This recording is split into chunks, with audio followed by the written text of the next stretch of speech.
there, welcome back to HAZAH Talk. If you're looking to hear yet another documentary from this channel, then you're in the right place. Right, HAZAH? That's right, Andrew. This time, it'll be about the ever so popular series, Five Nights at Freddy's. The indie horror game franchise is known to be full of never-ending dread and nonsensical lore. As a fan, I loved this series when I was younger. Heck, I used to play the demo of Five Nights at Freddy's 1 on my mom's tablet when I was in 9th grade.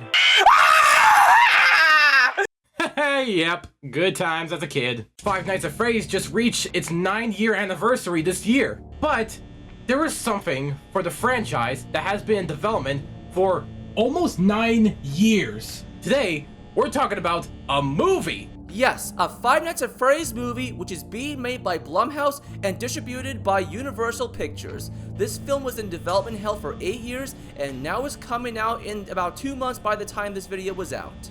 But where did this development hell start? Well, we're about to take a trip back to 2015, where this Five Nights at Freddy's movie was first announced. So, without further ado, this is the 8-year development tale of the Five Nights at Freddy's movie. It all started in good old 2015, back when Five Nights at Freddy's 3 was released and Five Nights at Freddy's 4 was in development. Scott announced that Warner Brothers acquired the rights to produce the Five Nights at Freddy's movie, and the people involved with the film are Roy Lee, David Katzenberg, and Seth Garham-Smith. And later on, it was confirmed that the director from the film Monster House will direct the Five Nights at Freddy's movie, and the movie was going to release sometime in 2016 to 2017.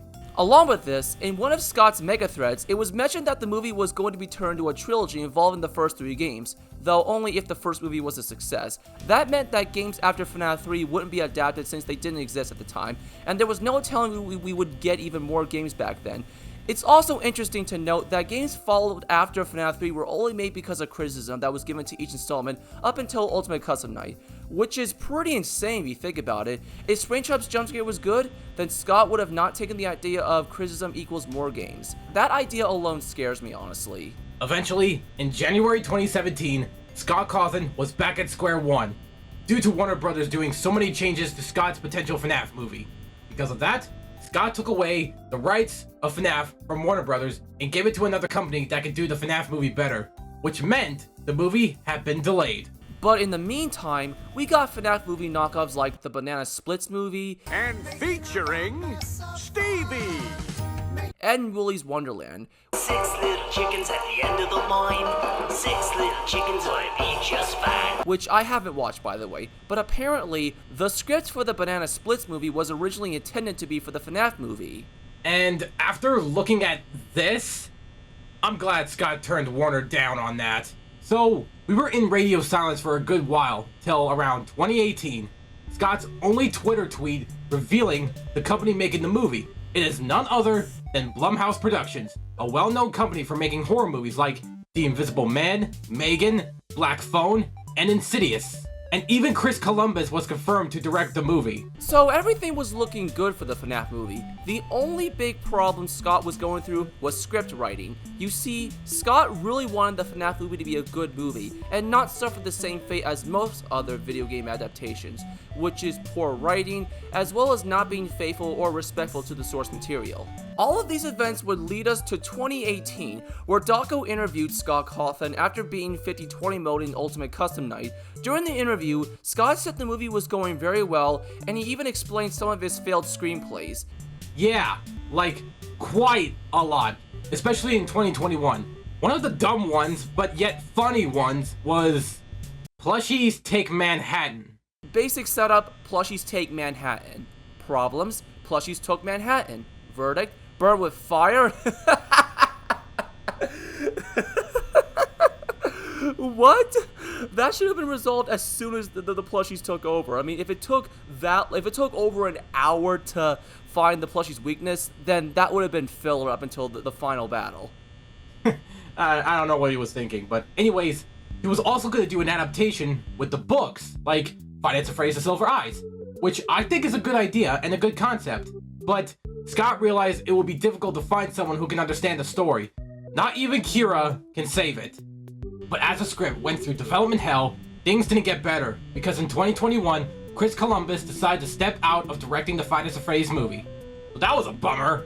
Along with these bizarre screenplays Scott was throwing around, there was one he was finally satisfied with. That being the Mike screenplay. He says here, basic setup, this makes sense. Why didn't I think of this before? Problems? Actually, this is a good mix. It has the best pieces from all the previous screenplays. Not really any problems here. Alright, the characters and all the right motivations, all the right stakes. Verdict? Yeah, we're going with this one. It's fun, it's scary, and it has a great central story. So that was it. Scott finally got the right script for the movie, and it was set to begin filming in spring 2022. But that never happened. Yeah, the Scott Cawthon incident happened, which again, we're not going to revisit. So the movie was in radio silence for a half a year in 2022. People always asked Jason Blum about the movie, and he kept saying, On Freddy's, we are dangerously close. I will say that. We are dangerously close. I'm just saying we're dangerously close to more news. Dangerously close. Okay. That's pretty much all we heard from him. Until around FNAF's 8th anniversary, Jason Blum released this teaser on Twitter. Jason Blum revealed that the Jim Henson Creature Shop are already getting started building the animatronics. Yes, the Jim Henson Creature Shop. You know them from The Muppets, The Dark Crystal, Sesame Street, Bear in the Big Blue House, Labyrinth, all the classics. And Jason Blum finally confirmed that the FNAF movie will start filming in February 2023. And I hope they actually began filming this time.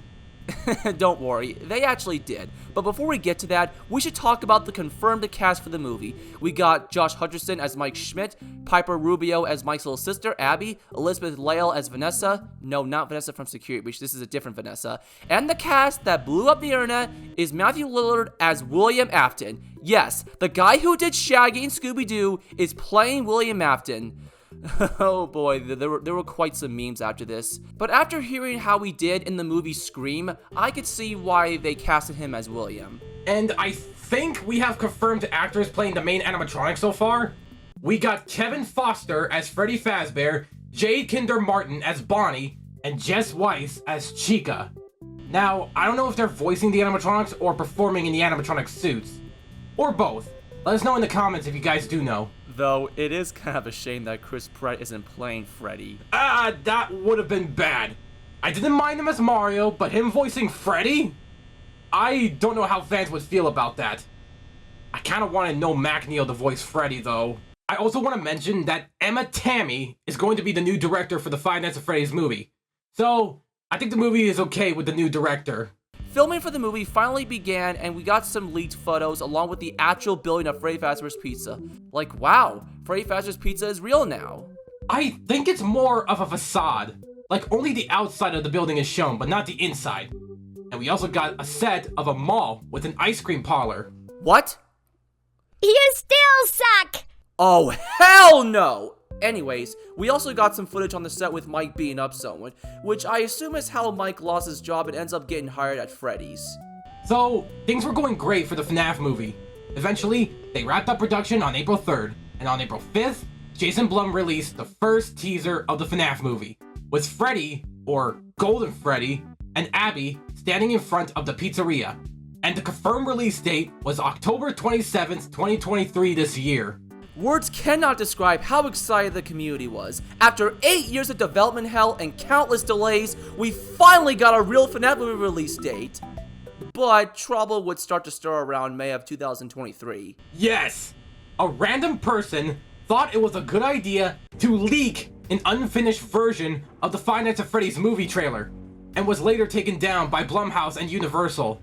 Yeah, this pissed a lot of people off, and he will most likely face consequences after that person leaked it. This was such a serious situation that Scott himself had to make a statement on Reddit. He was spending time with his family at an amusement park until he got countless emails of what happened with the leaked trailer. But a lot of YouTube channels, Reddit users, and Twitter users refused to watch it, and the moderators of the FNAF Reddit took a stand against allowing discussions of it. So, this was all we got. Until May 16th, 2023 was the day that made the FNAF community go insane. Jason Blum started a 3-hour countdown to finally reveal the official poster for the Five Nights at Freddy's movie, with additional posters revealing each character. Along with this, the teaser trailer of the FNAF movie came out, and it honestly felt surreal, like this is actually happening. We got a good look at the animatronics, the pizzeria, the characters, it's all looking good. But there was a huge debate going on, especially on Twitter, which was about the red eyes of the animatronics.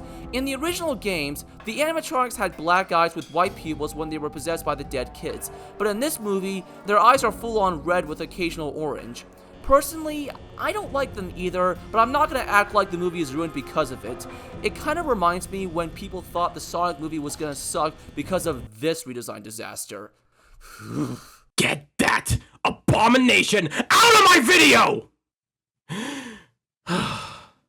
Anyway, that's the internet for you, Andrew, but I honestly think it's not a big deal. I don't mind them. I'm just more happy we're getting a FNAF movie at all. But unfortunately, there is other controversies that's going on the internet.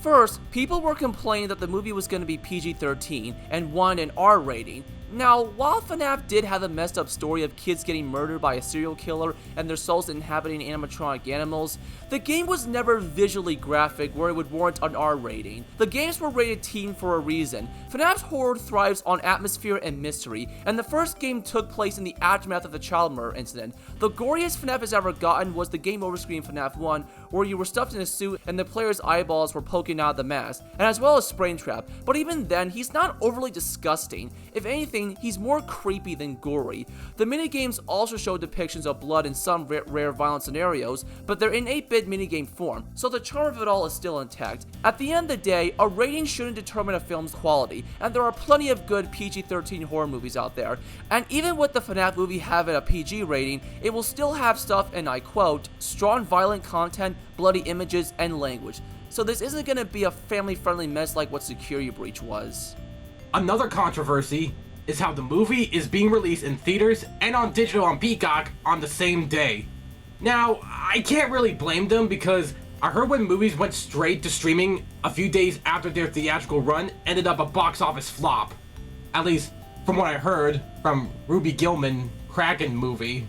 But I know there's going to be lots of people who are going to see the FNAF movie in movie theaters other than on digital. But the thing is, it's only streaming on Peacock and not on other streaming media, which is kinda odd.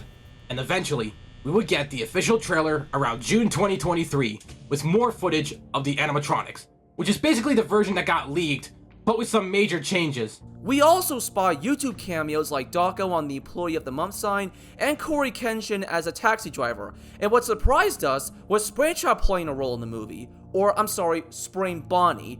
Reason why I say that is because this movie is taking place before FNAF 3, and William is likely going to get Springlocked to death at the end of the movie. So, everything is almost ready to premiere the Five Nights at Freddy's movie. Unfortunately, with the writer and actor strike going on, they can't do any interviews, promotion material, or even attend the FNAF movie premiere. If there will be a premiere, that is. And that's pretty much it. We went through the entire timeline of the development of the FNAF movie, and it's going to release in theaters and on Peacock in 2 months after releasing this video. I'm very excited for the Five Nights at Freddy's movie, and I hope you guys are too. And what do you guys think of the FNAF movie so far? And feel free to tell us if you're going to see the movie in theaters or on Peacock. I will say this movie was in development hell for almost 10 years, and I know there's going to be some criticism for the movie because there's no such thing as a perfect movie.